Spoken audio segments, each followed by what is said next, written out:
paz do Senhor, amados e queridos irmãos, nós estamos aqui iniciando mais um trimestre que eu tenho certeza que será muito abençoado para as nossas vidas, para a nossa edificação, para o nosso crescimento espiritual, para o nosso crescimento como servos de Deus, para o nosso aprendizado. Nós somos muito gratos a Deus, né, por esse primeiro trimestre que se encerrou. Foi um trimestre maravilhoso, onde nós pudemos aprender muito sobre a nossa história do movimento pentecostal. Mas Deus também nos proporcionou um segundo trimestre que está iniciando, essa primeira lição, que é um assunto muito importante também para os dias atuais, em especial. Nós vamos destacar nesse trimestre sobre a mordomia cristã. Já está aqui em minhas mãos a nova revista, que está iniciando hoje. E durante os próximos 3 meses nós estaremos estudando sobre a mordomia cristã. O comentarista da revista é o pastor Amarildo Martins da Silva, ele é 4º vice-presidente da CONAMAD, dentre outras várias atribuições que ele possui. Mas o mais interessante dessa lição, desse trimestre, é que nós vamos estudar sobre, o subtítulo da revista é A Gratidão e Fidelidade na Administração dos Recursos que Deus nos confiou. Então, a mordomia cristã, ela precisa estar atrelada à fidelidade, a uma vida de gratidão, uma vida de adoração, aos recursos que Deus nos confiou, os recursos que não são nossos, mas são de Deus, Ele nos confiou para que nós estivéssemos por um período de tempo, enquanto aqui vivemos, administrando.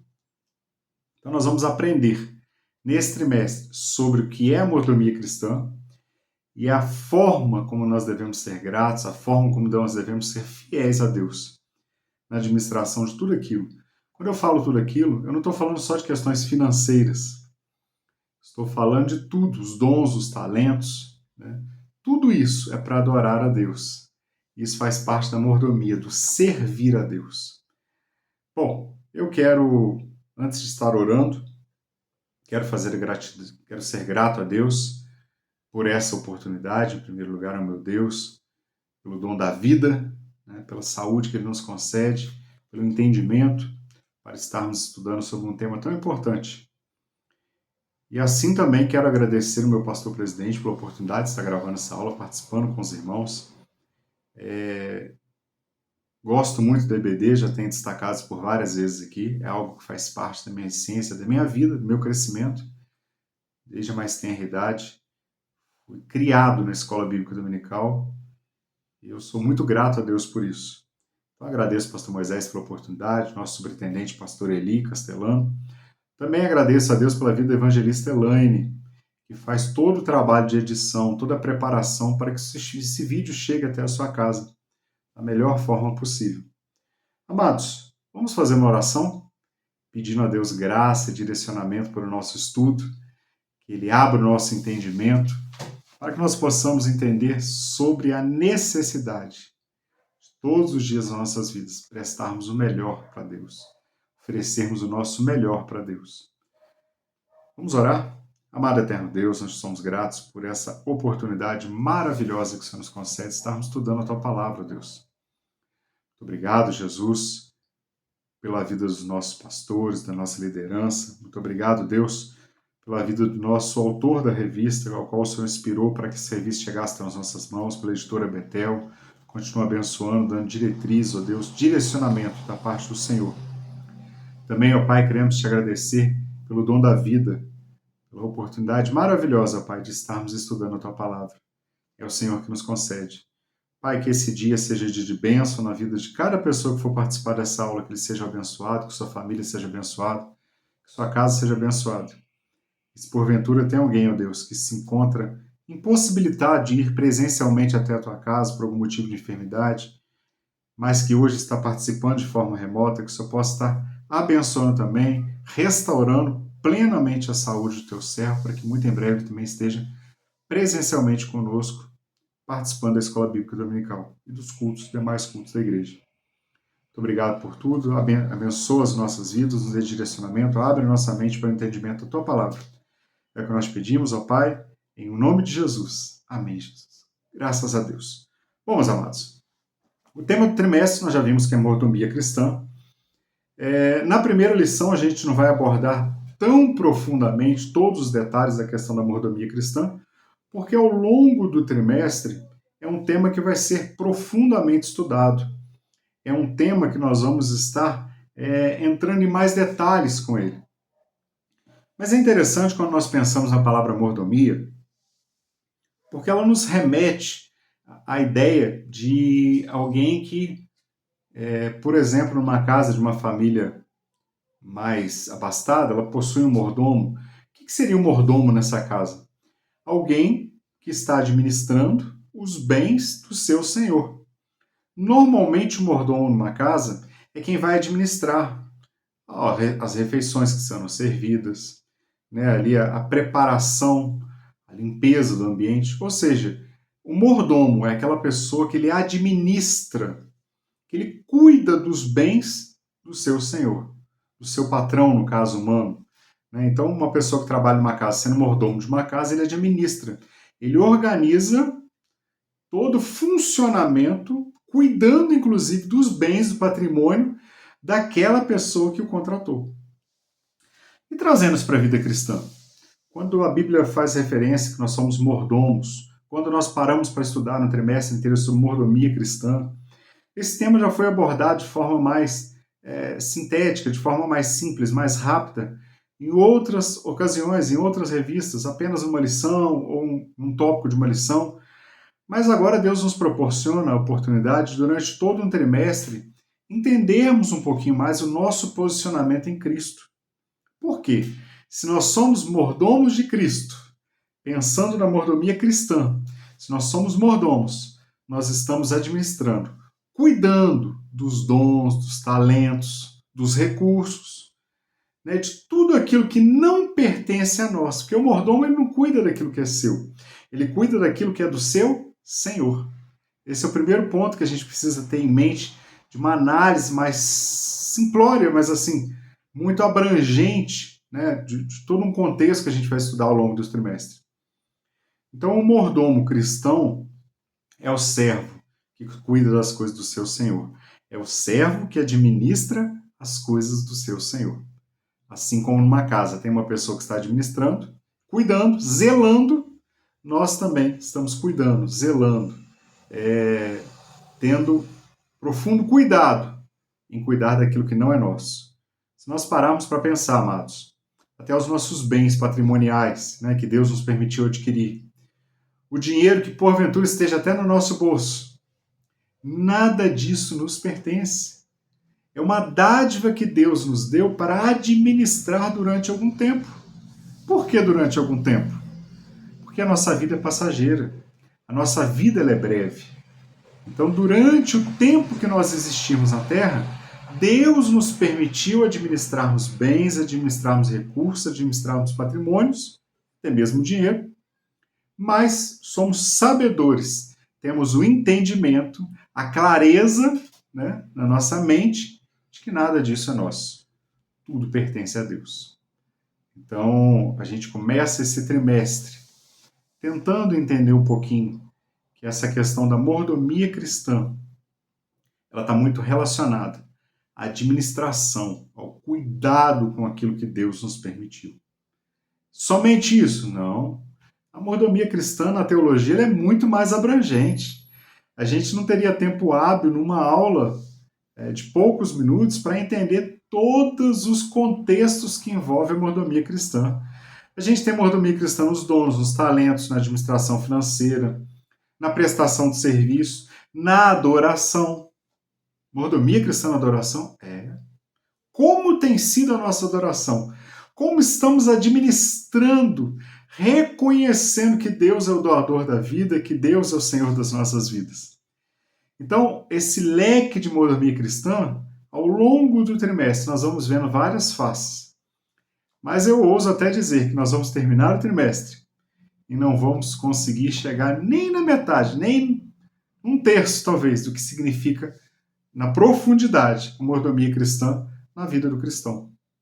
Porque ela envolve todos os aspectos da nossa vida. Bom, o pastor Elianai coloca no estudo dela, achei interessante, que a mordomia cristã ela tem 3 princípios. Tá? que o princípio cristão, o básico princípio da fidelidade, da responsabilidade e da prestação de contas. Olha que interessante essas três palavras. Fidelidade. O mordomo ele precisa ser fiel. O senhor não vai colocar, o patrão não vai colocar a administração dos seus bens, da sua casa, na mão de quem não é fiel. Então, a primeira característica do mordomo, precisa ser fiel com aquilo que ele está administrando.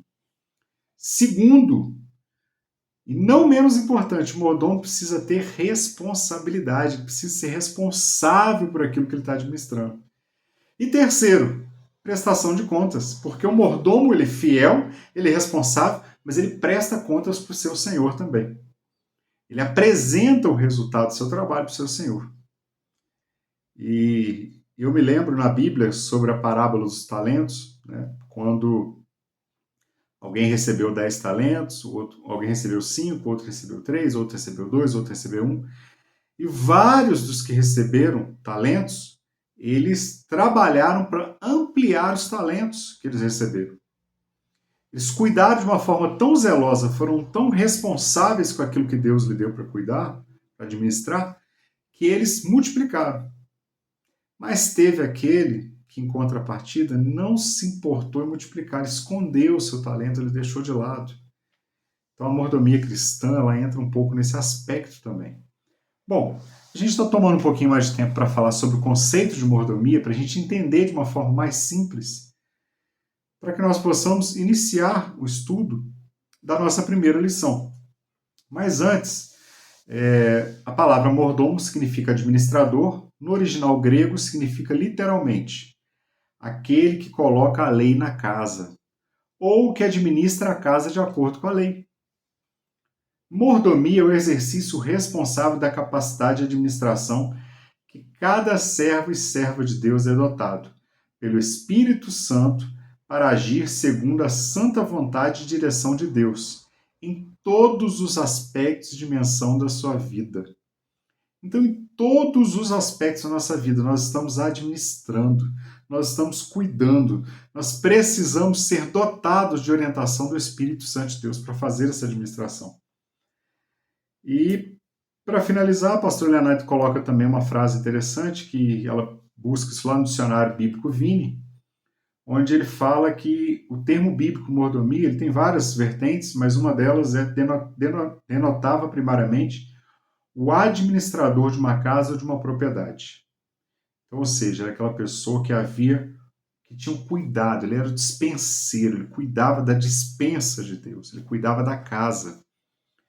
Então, nós estamos vendo a importância que deve ser dado para essa palavra mordomia cristã, para esse contexto de mordomia cristã. Bom, mas a lição número 1, a lição número 2, a 3, a 4, até a 13, nós vamos estar falando sobre vários aspectos da mordomia. Partindo um pouco dessa ideia de mordomia, a lição de número 1, o comentarista coloca para nós aqui o título, o primeiro ato de adoração, reconhecendo a soberania de Deus desde o princípio. E é muito interessante porque ele vai começar a pegar o exemplo já de Abel e Caim, para tratar sobre essa questão, a adoração prestada por Abel e Caim. Qual foi aceita por Deus? Qual não foi? Né? Por que um apresentou de uma forma que foi aceita? Por que o outro não apresentou? Então, dentro desse contexto da história dos personagens de Abel e Caim, é que o comentarista começa a discorrer sobre o primeiro ato de adoração, citado na Bíblia, né, que é esse reconhecimento da soberania. E o primeiro ato de adoração que faz parte da mordomia cristã é justamente o fato de nós reconhecermos a mordomia de Deus, a soberania de Deus sobre as nossas vidas. Bom, vamos lá. Texto áureo. Pela fé, está lá em Hebreus 11:4, pela fé, Abel ofereceu a Deus maior sacrifício do que Caim, pelo qual alcançou o testemunho de que era justo. Dando Deus testemunho dos seus dons, e por ela, depois de morto, ainda fala. Então, Hebreus capítulo 11, versículo 4, ou seja, lá no Novo Testamento, faz referência a Abel e a Caim, destacando que o sacrifício de Abel foi maior. E é muito interessante essa questão, porque quando nós pegamos o estudo bíblico, A Bíblia não faz questão de dizer, inclusive pelo contrário, ela vai dizer sobre o coração de Abel, a gente vai ver isso ao longo do estudo, mas a Bíblia não faz questão de dizer que o sacrifício de Abel, monetariamente, ou seja, em valor, ele era maior que o de Caim. Não. É justamente isso que Hebreus está dizendo, que Abel ele oferece pela fé maior sacrifício do que Caim. E com isso ele alcançou o testemunho de que ele era justo. E Deus, inclusive, deu o testemunho dele, né, sobre a sua atitude. E mesmo depois de morto, a sua atitude ainda fala, continua, o seu testemunho continua vivo. Verdade aplicada. Devemos adorar o Senhor com todo o nosso ser, conforme a vontade de Deus revelada nas Escrituras. Então, olha só que interessante. Na verdade aplicada, nós entendemos que toda a nossa vida ela foi criada, o nosso ser foi criado. Nós existimos com o intuito e objetivo de prestarmos adoração a Deus, de sermos adoradores, de prestarmos a verdadeira adoração a Deus. Bom, objetivos da lição serão 3. Saber que a queda afetou a verdadeira adoração. Identificar a diferença entre Abel e Caim. Vamos falar muito sobre o tópico 2 sobre isso. E ressaltar o valor da adoração. Não se fala de valor monetário, mas o valor da adoração no sentido de prestação de culto. O culto que Abel prestou, ele teve um valor maior. Ele teve um resultado maior na sua adoração. Ele foi reconhecidamente como uma adoração sincera, verdadeira. Prova disso que Hebreus 11:4 dá testemunho da adoração prestada por Abel. Bom, texto de referência está lá em Gênesis capítulo 4, versículo 1 ao versículo 5. E conheceu Adão a Eva, sua mulher, e ela concebeu. Quando Adão e Eva foram expulsos do jardim do Éden, eles, pouco tempo depois de eles serem expulsos, o próprio Deus falou que com dores de parto ela teria filhos, que Adão teria que trabalhar, do suor do seu rosto comeria. E agora nós vamos ver em Gênesis capítulo 4, na sequência, que no capítulo 3 nós vemos o pecado, a queda, o plano de Deus para a salvação, Gênesis 3:15, e no capítulo 4 nós vemos então esses dois personagens, Adão e Eva, já numa vida cotidiana. Adão trabalhando, do suor do seu rosto, e Eva agora concebendo e tendo a Caim como filho. E disse: alcancei do Senhor um varão. O nome Caim, ele significa, nós vamos falar um pouquinho mais sobre isso no tópico primeiro, mas ele significa aquisição. Eva, então, dá um nome ao seu filho como se aquisição, aquilo que ela conquistou. Pois ela dizia: alcancei do Senhor um varão. E teve mais a seu irmão Abel, versículo 2. E Abel foi pastor de ovelhas e Caim foi lavrador da terra. Dentro do contexto, uma das representações do nome de Abel é vaidade. Já já nós vamos falar mais detalhado sobre isso também. Versículo 3. E aconteceu ao cabo de dias que Caim trouxe o fruto da terra, uma oferta ao Senhor. Então, olha só, a gente já começa a entender aqui nessa primeira leitura inicial que Abel e Caim, eles prestaram um culto de adoração a Deus. Eles ofereceram um sacrifício ao Senhor, ambos. E com quem que eles aprenderam isso? Com seus pais. Porque agora seus pais moravam fora do jardim do Éden e habitavam a terra, como moradores da terra. Então nós vemos que os seus pais lhe ensinaram a forma de adoração. E o versículo 3 vem justamente dizer isso, que Caim traz o fruto da terra como uma oferta ao Senhor. O versículo 4 fala: e Abel também trouxe dos primogênitos das suas ovelhas e da sua gordura, e atentou o Senhor para Abel e para a sua oferta. Mas para Caim, para a sua oferta, não atentou. E irou-se Caim fortemente, e descaiu-lhe-se o seu semblante. Então ambos oferecem ao Senhor uma oferta. Porém, a oferta de Abel foi aceita e a oferta de Caim não. Deus não atentou para a oferta de Caim. Nós vamos entrar melhor nesse detalhe, o porquê disso. Mas antes, é interessante destacar que quando os filhos de Adão e Eva nascem, a gente destaca que Caim ele se torna lavrador, ele vai cuidar da terra, da produção da terra, e Abel ele se torna pastor de ovelhas, ele se torna um pastor de rebanhos. Então, cada um teve um objetivo, uma forma de trabalho a executar. Bom, na introdução, o comentarista coloca para nós o seguinte: nesta lição abordaremos os primeiros registros bíblicos de adoração, com base na história de Caim e Abel, observando a atitude de cada um deles, observando a atitude de cada um deles. Então, nós vamos estudar nessa lição, bem detalhado, a atitude de Abel e a atitude de Caim ao ofertar e a reação de Deus diante das ofertas e dos seus ofertantes. Então, olha só, nós vamos ver a análise da posição dos ofertantes, da vida de Abel e Caim ofertando, e a posição de Deus, a visão de Deus sobre as ofertas recebidas. A partir de outros textos bíblicos, veremos também os princípios que devem nortear os atos de adoração do povo de Deus nos dias de hoje. Então, nós vamos ter alguns exemplos bíblicos, alguns textos da Bíblia, que vão nos nortear, vão nos ensinar, vão nos orientar como deve ser a forma de adoração do povo de Deus nos dias de hoje. Salmo capítulo 24, versículo 1. Deixa eu usar uma lida nessa referência. Salmo capítulo 24, versículo 1. A Bíblia fala o seguinte: do Senhor é a terra e a sua plenitude, o mundo e aqueles que nele habitam.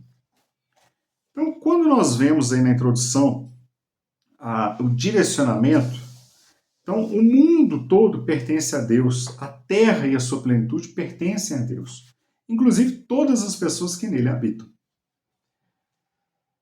Tópico primeiro, que vai entrar agora, o tópico primeiro vai aprofundar um pouquinho mais na questão da queda, que ele afetou a verdadeira adoração, a queda do homem, a entrada do pecado no homem, a entrada do pecado no mundo, na raça humana, isso afeta a verdadeira adoração. Nós devemos ter em mente e sempre nos lembrar que quando Deus criou um homem para que ele vivesse eternamente, junto dele. Adão e Eva desfrutavam disso no jardim. Eles foram criados para viver eternamente, para não experimentarem a morte, não passarem pela morte física, não sofrerem as consequências, né, de uma vida que nós temos hoje do pecado, mas eles foram criados para viver no jardim, dentro daquilo que era do bom e do melhor que Deus havia criado. Porém, o pecado entrou na vida do homem. E com a entrada do pecado na vida do homem, todo esse processo muda. O homem agora ele é expulso do jardim do Éden e ele começa agora a sofrer todas as consequências do seu pecado. Bom, tópico primeiro, a queda afetou a verdadeira adoração. No capítulo 4 do livro de Gênesis, vemos que as consequências do pecado de Adão e Eva não ficaram restritas a eles. Isso é muito interessante destacar. Mas se estenderam também aos seus descendentes. Isso porque, após a queda, o pecado passou a fazer parte da humanidade. Romanos capítulo 3, versículo 23. O apóstolo Paulo, escrevendo aos Romanos, ele faz esse destaque. Romanos capítulo 3, versículo 23, diz o seguinte: porque todos pecaram e destituídos estão da glória de Deus. Então, toda a raça humana, todos os seres humanos pecaram, todos foram destituídos da glória de Deus. É isso que fala para a gente em Romanos capítulo 3, 23. As atitudes de Caim, primogênito do casal, evidenciaram quão perverso o homem pode ser quando dominado pelo pecado. Quando o pecado domina a vida da pessoa, a pessoa perde o controle da sua própria vida. Nós devemos ter muito cuidado, porque pecadores nós somos. Pecamos todos os dias das nossas vidas, mas nós precisamos ter um coração arrependido. Eu me lembro do Salmo 51, quando Davi ele implora a Deus, que ele reconhece o seu pecado, ele admite a sua falha, mas ele com o coração quebrantado, ele fala para Deus: olha Deus, o Senhor pode tirar tudo de mim, tirar o reino, tirar as riquezas, as posses, não me importa. Eu sei que isso tudo é passageiro. Estou parafraseando, tá, irmão? Só ilustrando. Mas a única coisa que Davi pediu a Deus que não tirasse dele: não retires de mim o teu espírito. Porque Davi sabia que mesmo pecando, mesmo afastando de Deus, sem o Espírito de Deus, a sua vida não teria sentido nenhum. Então, o homem, quando ele está sem o Espírito de Deus na sua vida, o ser humano, quando ele está afastado do Espírito de Deus, está longe da presença de Deus, a sua vida se torna sem sentido. Ela se torna uma vida vazia, sem objetivos. Nós devemos ter muito cuidado em ter um coração quebrantado, para que mesmo no momento que nós pecarmos, reconheçamos e nos voltemos para Deus, nos voltemos a buscar a face e a presença de Deus, reconhecendo e tendo a convicção tudo que nós temos vem de Deus, e sem Deus nós não somos nada. Bom, a relação harmoniosa no jardim deixou de existir. Aquela tranquilidade, aquela paz, aquela alegria, aquela harmonia que existia no jardim, ela deixa de existir. Por que disso? Justamente porque entra o pecado na vida do ser humano. Bom, Caim, o primeiro homem nascido de mulher, tirou a vida do seu próprio irmão, ao se deixar dominar pela ira, após Deus desaprovar sua atitude e sua oferta. Gênesis 4:8. Vamos fazer essa leitura, essa referência de Gênesis 4, versículo 8.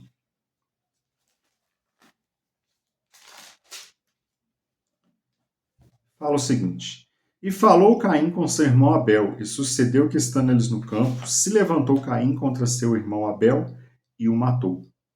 Ou seja, o sacrifício de Caim, ao não ser aceito, suscitou nele uma ira tão grande, um ódio tão grande, porque ele não aceitava que o sacrifício do seu irmão fosse aceito e o seu não. E ao fazer isso, ao suscitar esse ódio, essa ira, ele se lança contra o seu irmão. E ele comete o primeiro homicídio da raça humana, que a palavra de Deus nos diz.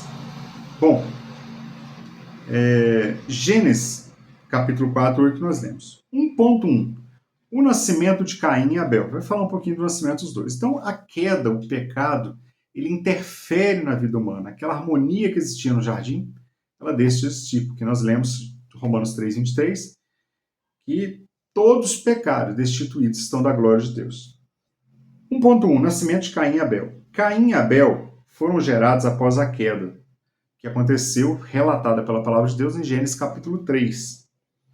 Quando Deus já havia prometido um redentor para a raça humana. É muito interessante Gênesis 3:15, que Gênesis 3:15, o próprio Deus fala: olha, vocês pecaram, vocês serão expulsos do jardim, mas da semente da mulher nascerá um que pisará a cabeça da serpente. Essa lhe ferirá o calcanhar e lhe esmagaria a sua cabeça. Então, o que estava sendo apresentado ali para a raça humana? O plano de salvação da parte de Deus.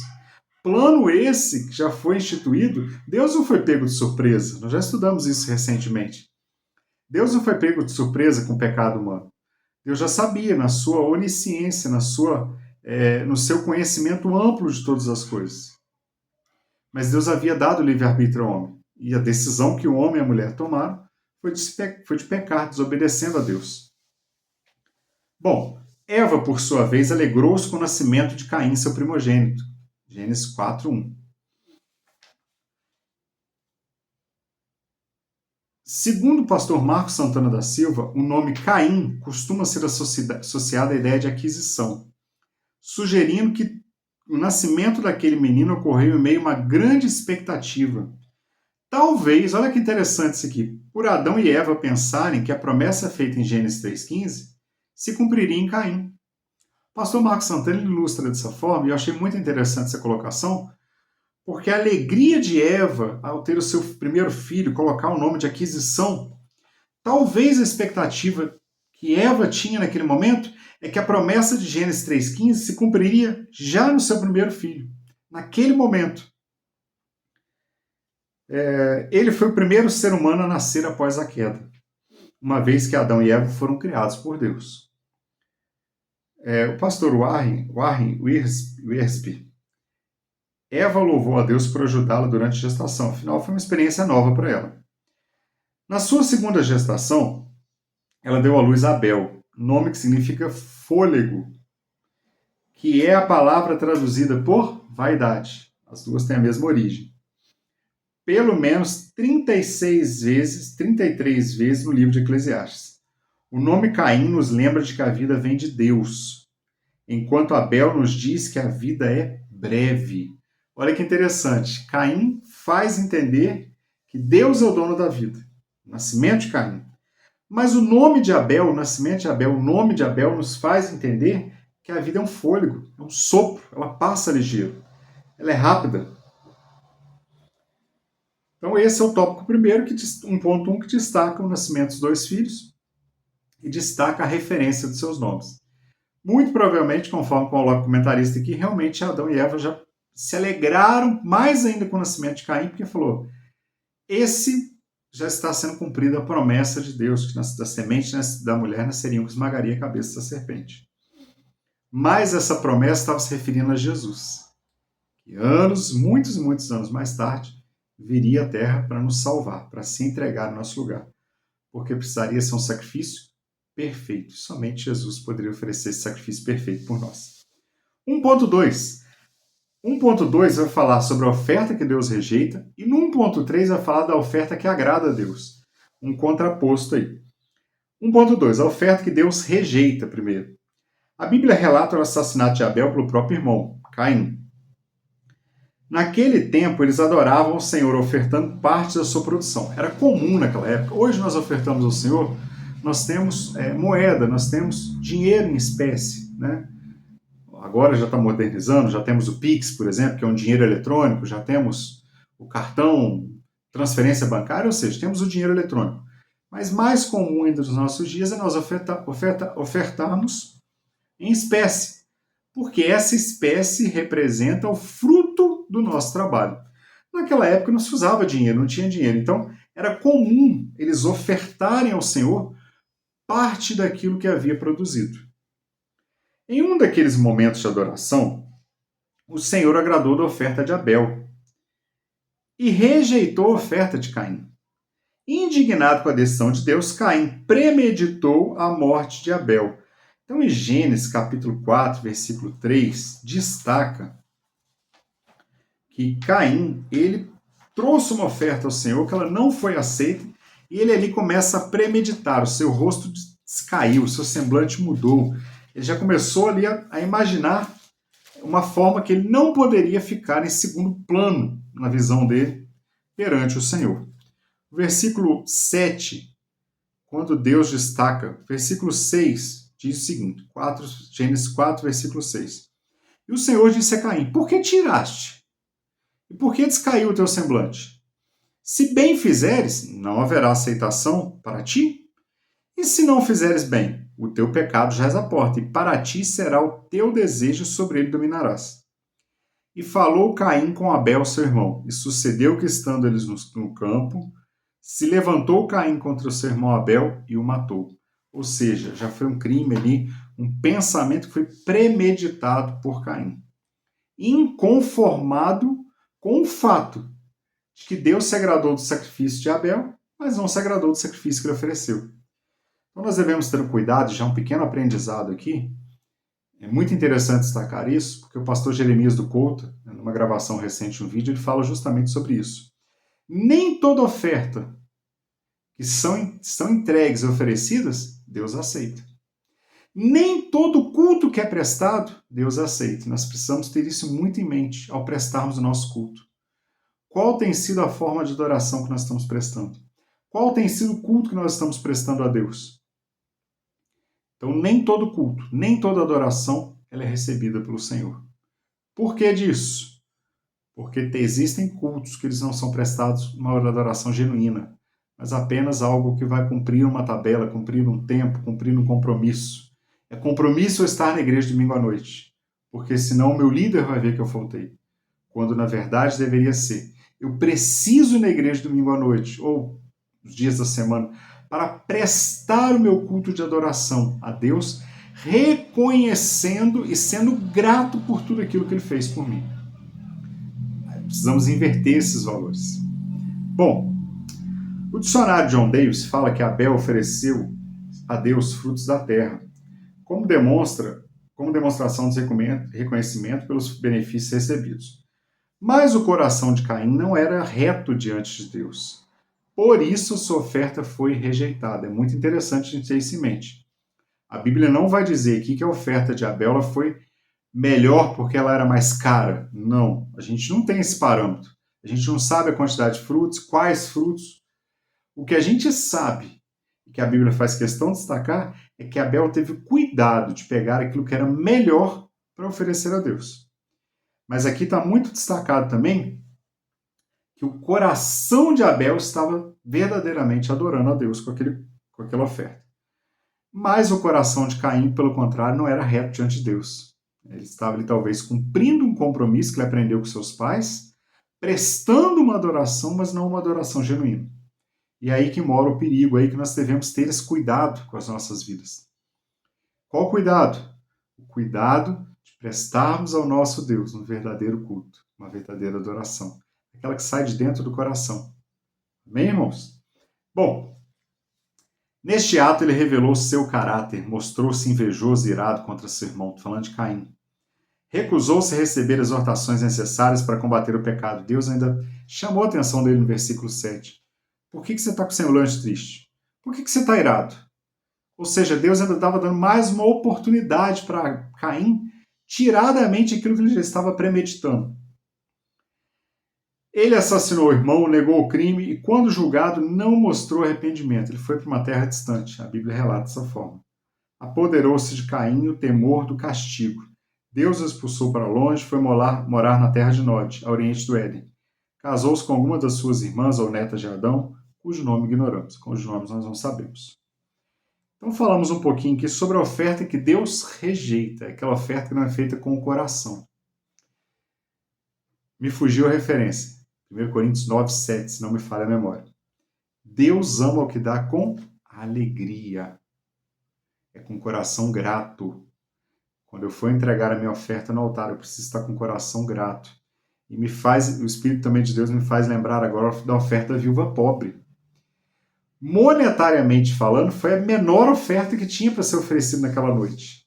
Mas o próprio Jesus faz questão de destacar que foi a maior oferta. Por quê? Ela estava dispondo, abrindo seu coração, entregando tudo aquilo que ela tinha em forma de adoração ao Senhor. Então não foi o valor monetário, mas foi a apresentação de tudo aquilo que ela tinha para oferecer de melhor ao Senhor naquele dia. 1.3, a oferta que agrada a Deus, que foi a oferta da viúva pobre. Deus atentou para a oferta de Abel, diferentemente da oferta apresentada por Caim. Hoje vemos com clareza que isso se deu porque Abel ofertou das primícias do seu trabalho, movido por fé, por um caráter justo. Essa atitude tornou Abel um exemplo de caráter que agrada a Deus. A atitude de Abel agradou a Deus. O autor do livro de Hebreus registrou a fé, a justiça e o testemunho e a entrega de Abel. Hebreus 11, versículo 4. Vamos fazer essa leitura como referência. Hebreus capítulo 11, versículo 4. Hebreus capítulo 11, ele fala sobre, é conhecido como a galeria dos heróis da fé, que fala dos personagens bíblicos que executaram, que exerceram, né, a sua fé, que tiveram fé em Deus e fizeram obras assim extraordinárias pela sua fé. Versículo 4. Pela fé ofereceu a Deus maior sacrifício do que Caim, foi pela fé. Pelo qual alcançou o testemunho de que era justo, dando Deus testemunho dos seus dons e por ela, depois de morto, ainda fala. Então foi pela fé que Abel conseguiu alcançar o coração de Deus. O comentarista coloca de suplemento que, reforçando novamente, que a palavra Abel pode derivar de um vocábulo hebraico que significa sopro ou vaidade, para prefigurar que a sua vida assim seria curta. Ele foi pastor de ovelhas, né, e na época das colheitas, o mais velho ofereceu a Deus alguns dos frutos colhidos, o mais novo, porém, apresentou os melhores dos animais, do rebanho, para enfatizar o valor e o custo deles. O sacrifício de Abel foi recebido favoravelmente pelo Senhor, mas o de Caim não. É interessante, irmãos, que Deus ele olha para o coração, ele estava olhando para aquilo que estava sendo feito de coração sincero. Nós devemos ter esse cuidado. Eu estou fazendo as coisas para Deus, eu estou servindo na casa do Senhor apenas com interesse? Ou eu estou servindo na casa do Senhor apenas porque eu quero agradar a homens? nós precisamos ter esse cuidado. A nossa adoração, a nossa gratidão deve ser prestada a Deus e não somente para os homens. A pastora Leonai coloca também uma frase interessante no estudo dela que fala que nós somos salvos também, por Deus também, para exercitarmos nossa nova vida em Cristo, visando os interesses do reino. Ser mordomo é um privilégio e honra. A mordomia cristã reconhece e reverencia o Senhor Deus como Criador, sustentador de todas as coisas. Então, quando nós reconhecemos a soberania de Deus, nós somos mordomos com alegria. Nós somos mordomos de Deus, servindo a Cristo no seu reino e para o seu reino. Não existe mordomia fora disso. Então, nós servimos a Deus no seu reino e para o seu reino, que significa que é para adoração completa a Deus. Bom, esse foi o tópico primeiro, falando um pouquinho da mudança que houve no ser humano após a queda, falando desse primeiro assassinato. Tópico 2 vai falar dois irmãos, duas ofertas distintas. A gente volta um pouquinho em alguns pontos já abordados, aprofundando um pouquinho mais. Caim e Abel, filhos de Adão e Eva, apresentaram suas ofertas ao Senhor.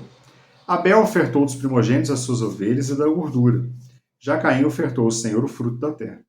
O Senhor, contudo, agradou-se da oferta de Abel, mas rejeitou a de Caim. A razão disso não foi a origem da oferta, e sim o coração deles ao ofertar. É muito interessante que em 1 Samuel, capítulo 16, versículo 7, quando o profeta Samuel está diante dos filhos de Jessé, em que Deus determina que Samuel vá até a casa de Jessé para ali ungir um novo rei, porque Saul havia já se afastado da presença do Senhor, estava já totalmente fora da presença do Senhor. E Samuel, no primeiro momento, consigo mesmo, ele começa a se atentar para a aparência. E começam a passar os filhos de Jessé, e Deus vai falando um por um, não é esse, não é esse, não é esse. E logo no primeiro, Samuel já olha e fala assim, certamente está aí um ungido do Senhor. Alguém com uma aparência boa, vistosa, tinha cara de rei. Mas na verdade o Senhor fala para Samuel, calma Samuel. Na verdade, você está apenas vendo com os olhos humanos. Mas o Senhor ele não enxerga o exterior, o Senhor contempla o coração. Então, quando a oferta de Caim foi rejeitada, é porque Deus sabia o que estava se passando no coração de Caim. Da mesma forma como Deus sabia o coração de Abel. Quando nós ofertamos na igreja, seja o nosso serviço, seja a nossa adoração, seja nossos dízimos e ofertas, nós vamos falar sobre isso no trimestre também. Quando nós ofertamos ao Senhor, o Senhor está contemplando como está o nosso coração. Será que nós estamos ofertando com alegria, sendo gratos a Deus? Estamos sendo dizimistas fiéis com alegria, reconhecendo que tudo veio de Deus? Precisamos olhar, fazer essa autoanálise, esse exame no dia de hoje sobre a nossa própria vida, nossa vida de mordomo de Cristo. Bom, a razão disso não foi a origem da oferta, e sim o coração deles a ofertar, evidenciando que o Senhor não aceita ser adorado de qualquer maneira. 2.1. A perfeita adoração ao Senhor. Então, o 2.1 fala da perfeita adoração, o 2.3 fala do caminho da adoração e o 2.3 fala da pureza da adoração. A perfeita adoração ao Senhor. A história de Caim e Abel nos ensina que o Senhor é zeloso quanto à adoração que lhe prestamos. Tinha todas as regras criadas da forma como o Senhor queria ser adorado, já foi explicado para nós no Antigo Testamento. Jesus nos ensina a excelência da adoração. Olha lá em Lucas 4, versículo 8. Adorarás o Senhor teu Deus e só a Ele servirás. Ou seja, a essência da adoração, a excelência da adoração é servir somente a Deus. É prestar um culto somente a Deus. O primeiro mandamento que nós temos na Bíblia é que nós deveríamos prestar adoração somente a Deus e a nenhum outro. Bom, adorarás o Senhor teu Deus e só a Ele servirás. Na antiga aliança, Moisés deixou claro que as ofertas a Deus deveriam ser as melhores, mesmo se feitas por quem não tinha muitos recursos. Então, mesmo que a pessoa não tivesse muito recurso, condição financeira, ela deveria ofertar o melhor para Deus. Esse era o objetivo. O bispo Abner, ele é citado aqui pelo comentarista no suplemento do professor, que fala o seguinte: por que Deus se atentou para a oferta de Abel e não para a de Caim? Abel ofertou das primícias do seu trabalho, ele fez o melhor que podia fazer. E não apenas o que podia fazer. Olha como é que uma pequena palavra no meio da frase muda tudo. Ele fez o que podia fazer de melhor. E não apenas o que ele podia fazer. Ou seja, Deus não quer aquilo que é a nossa sobra. Deus não quer aquilo que nós oferecemos para Ele apenas daquilo que sobra. Eu tive um professor, quando eu era jovem, ainda sou jovem, mas quando eu fazia parte da classe dos jovens na escola dominical, e um professor falou uma coisa muito interessante, isso me marcou, isso já tem muitos anos que foi falado, mas isso me marcou profundamente, essa frase, porque ele dizia: quando você tem oportunidade, não estou dizendo que quem trabalha, quem está doente, não, tá, irmãos? Mas quando você tem a oportunidade e abre mão do seu sono do domingo de manhã, mesmo estando cansado, mesmo com dificuldade para acordar, mas você abre mão da sua cama, do seu descanso e oferece isso a Deus, você está oferecendo a primícia do seu dia, a primícia da sua semana para Deus. Porque no primeiro dia da semana, no primeiro descanso que você poderia ter, você está oferecendo a Deus. E é interessante que essa frase me marcou, porque justamente se nós levarmos para esse entendimento, nós sabemos que eu preciso oferecer para Deus aquilo que é de melhor. Não somente aquilo que eu posso fazer, mas o melhor que eu posso fazer. Se eu estou chamado por Deus, independente da função que você executa na igreja, se eu fui chamado por Deus para trabalhar na portaria, eu preciso ser o melhor recepcionista que a igreja tem. Mas em que sentido melhor de ser melhor que as outras pessoas? Não. Melhor no sentido de adoração, de prestação de serviço a Deus. Porque se eu fui convidado ou convocado pela direção para trabalhar na portaria e eu trabalho mal-humorado, reclamando, eu não estou prestando culto de adoração a Deus. A gente precisa pensar muito nisso. Da mesma forma que um líder de um departamento, que uma pessoa que trabalha na cozinha, na cantina da igreja, uma pessoa que trabalha, por exemplo, nos bastidores para que o culto aconteça, na multimídia, em qualquer área da igreja, qualquer área, tudo isso é serviço, tudo isso é adoração.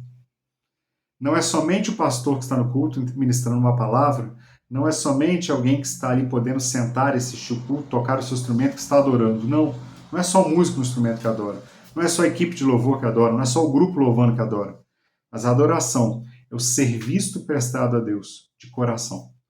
Vamos pensar nisso como nós fomos convocados para trabalhar na obra do Senhor, independente do setor que seja. Bom, então Abel ele fica a lição de que não basta fazer a coisa certa, devemos também fazer certo do jeito certo. Então não é só fazer a coisa certa, não é só cumprir tabela, mas devemos fazer da forma certa, do melhor. Dar é a coisa certa, mas dar generosamente é fazer do jeito certo. Jesus Cristo nos diz para dar, para que também nos seja dada boa medida, recalcada, sacudida e transbordante. 2.2. O caminho da adoração. Deus não recebe adoração de quem não anda na vereda da fé. Hebreus 11:6.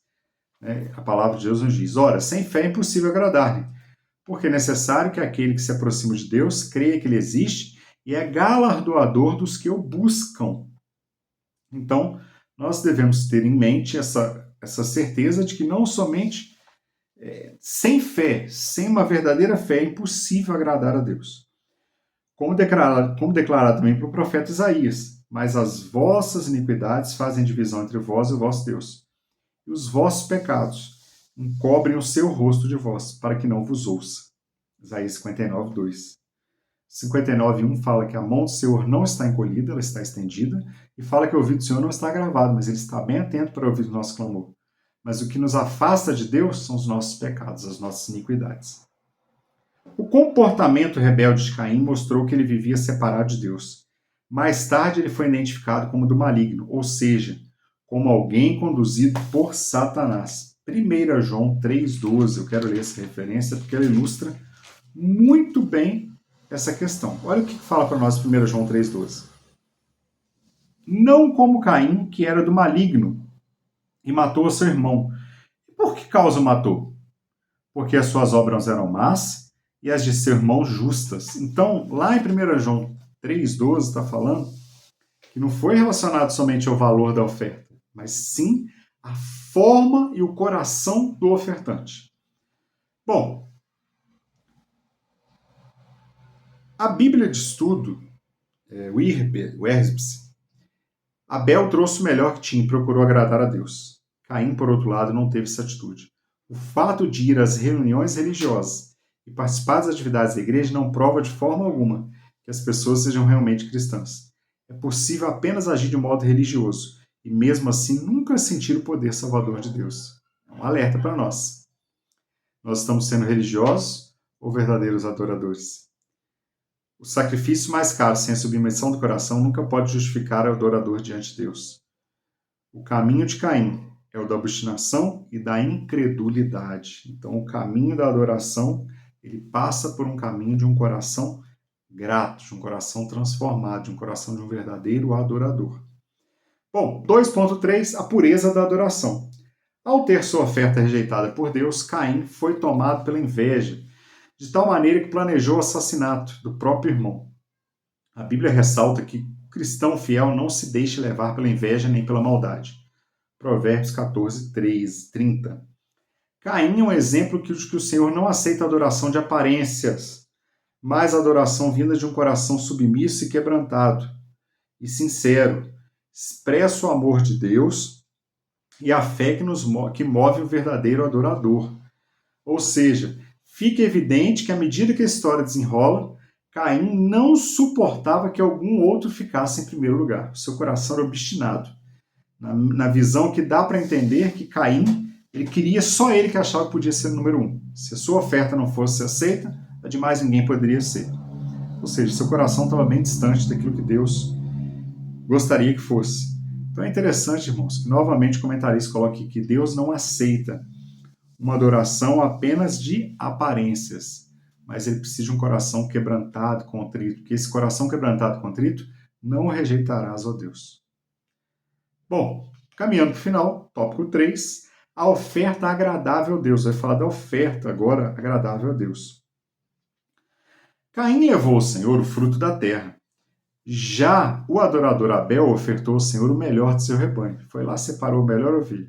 Isso significa que Abel não ofereceu um sacrifício qualquer, mas ele fez um sacrifício dos seus primogênitos. Ele teve um cuidado de separar no rebanho aquilo que era melhor. Então, o seu coração, na preparação do sacrifício, não apenas na apresentação, já estava com o coração de verdadeiro adorador. É interessante que essa adoração, ela começa no coração. Quando nós falamos, eu vou ao culto hoje, na verdade eu não estou indo ao culto, eu estou indo prestar um culto à adoração a Deus. Eu estou indo num ajuntamento de cristãos para juntos e individualmente prestarmos o nosso culto de adoração a Deus. 3.1. Abel é um adorador por excelência. Abel foi um homem reto, que ofereceu a Deus o primeiro carneirinho nascido do seu rebanho. Ele o matou e ofereceu as melhores partes ao Senhor, que se regozijou com a oferta. Abel agradou ao Senhor com a expressão de fé de um coração sincero e cheio de amor. Voltado para Deus, cujas obras eram justas, Abel certamente adorava a Deus em espírito e em verdade. Lá em João capítulo 4, versículo 24, Jesus ele instrui a mulher samaritana, que é um ponto interessante, porque a mulher samaritana, ela fala, olha, os samaritanos ensinam que tem que ser aqui no Monte Gerizim. Mas os judeus falam que é em Jerusalém. Em qual lugar eu devo de fato adorar o Senhor? Aqui no monte ou lá em Jerusalém? E a resposta de Jesus para ela foi, na verdade, vai chegar o tempo em que os verdadeiros adoradores adorarão o Pai em espírito e em verdade. O Pai procura quem assim pratica. Então, na verdade, o que Jesus estava ensinando para aquela mulher é que a adoração não estava condicionada ao local físico, mas a adoração estava condicionada à atitude do coração, uma atitude de espírito e em verdade. Bom, 3.2. Antes, só um complemento que o professor coloca para nós. Por que exatamente Deus preferiu a oferta de Abel? É um mistério para nós, mas não para eles. Eles sabiam, o mundo primitivo não era entremeado de barulho e distração. A vontade de Deus para eles devia ser clara como um cristal. A vontade para nós também hoje de Deus é clara o suficiente também. Nós sabemos que o serviço amoroso é a peça central, que a ambição e o orgulho são corruptores. Sabemos que do nosso jeito ou de nenhum outro, ofende a Deus. Sabemos que Deus requer nossa devoção, não importa o custo. 3.2. Abel, um homem de fé. A fé moveu Abel a oferecer um sacrifício que agradou a Deus. Então nós estamos falando de mordomia. Qual mordomia? Mordomia no sentido de adoração, o primeiro ato de adoração, como mordomia cristã. O altar, Abel, um homem de fé. A fé moveu Abel a oferecer um sacrifício que agradou a Deus. Fato que o colocou na galeria dos heróis da fé. Hebreus 11:4. O testemunho bíblico sobre Abel nos remete aos seus pais. Mesmo passando pela disciplina do Senhor ao serem lançados fora do jardim, Adão e Eva não deixaram de transmitir aos filhos a fé no Criador e o que conheciam sobre Deus e a sua vontade. Em gratidão a Deus, Abel se dispôs a oferecer o melhor do fruto de seu trabalho. Ou seja, mesmo seus pais expulsos do jardim, mesmo seus pais passando por aquele processo de disciplina da parte de Deus, eles ensinaram seus filhos a adorar. O pastor Marcos Santana diz que a Bíblia diz que sem fé é impossível agradar a Deus. Abel ofertou ao Senhor pela fé, com o coração disposto a adorar. Fé nos ensinamentos que ele havia recebido de seus pais. Ele podia contemplar a reconciliação entre Deus e o homem. Ou seja, o coração de Abel estava quebrantado para oferecer o melhor para Deus. Finalizando, 3.3. O altar da adoração estava em Abel. Quando o comentarista coloca essa frase que o altar estava em Abel, nós podemos fazer um entendimento figurado de que em Abel ele estava representando ali o verdadeiro altar, e não que o altar físico fosse ali alguma parte do corpo de Abel, por exemplo. Não. O altar é um lugar de sacrifício e oferta a Deus. Segundo o dicionário bíblico Wycliffe, no Antigo Testamento hebreu, a palavra usual para altar é misbeah, lugar de sacrifício, que deriva do verbo zabá, matar, sacrificar. Em Esdras 7:17 aparece a palavra aramaica madbah, formada a partir da mesma palavra. O fiel adorador oferece o seu melhor no altar. Abel ofereceu a Deus o melhor cordeiro de seu rebanho. Antes de reverenciar a Deus no altar, Abel já o adorava em seu coração. Ele ofereceu o melhor animal que tinha, demonstrando uma devoção que não se restringe a palavras, mas que expressa com atitudes concretas em espírito e em verdade. Então, o verdadeiro adorador, ele expressou através da sua atitude, uma atitude verdadeira, uma atitude certa. O bispo Abner Ferreira tem um complemento que cita ele, que fala o seguinte: é no altar que recebemos a nossa vitória. É no altar que o Senhor fala conosco. Então o altar aqui não era a vida de Abel. Na verdade, o altar de adoração estava em Abel porque Abel estava praticando a coisa certa. Quando eu falo que eu sou o altar de Deus, significa que minha vida serve para adoração, sacrifício a Deus, adoração a Deus. É no altar que o Senhor fala conosco. É no altar que levantamos nossas mãos para louvar o seu nome. É no altar que derramamos nosso coração para impetrar nossas orações. Então, é no altar de Deus que nós reconhecemos a grandeza de Deus e prestamos a Ele um culto de verdadeira adoração. E que altar é esse?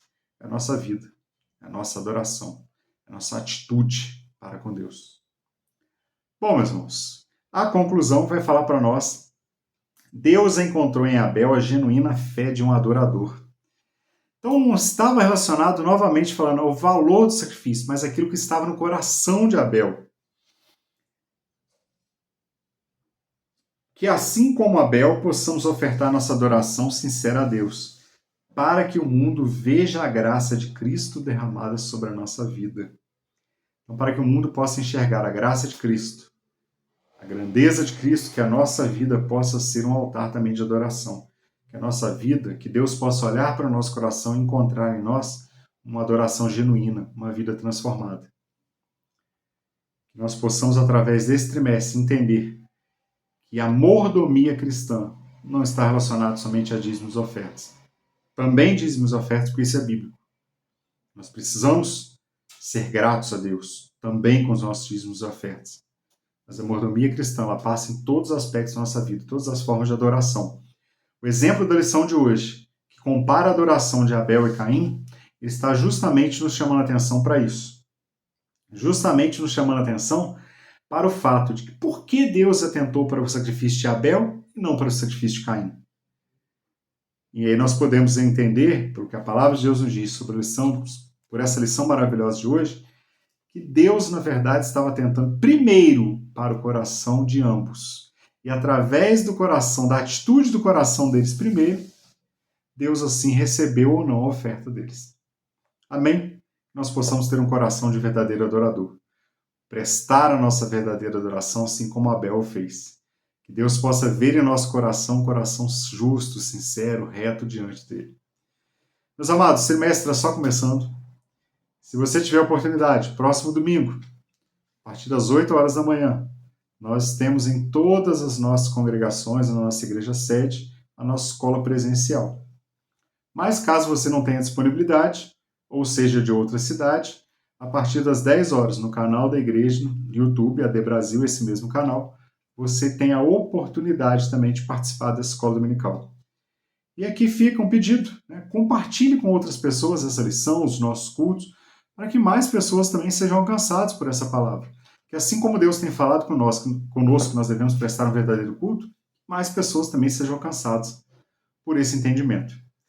Que Deus em Cristo Jesus te abençoe a sua casa, a sua família, que você tenha uma semana abençoada na presença do Senhor.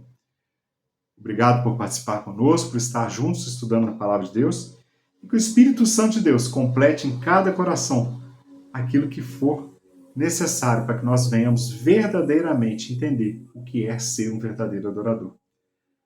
Deus abençoe, a paz do Senhor Jesus, uma semana abençoada.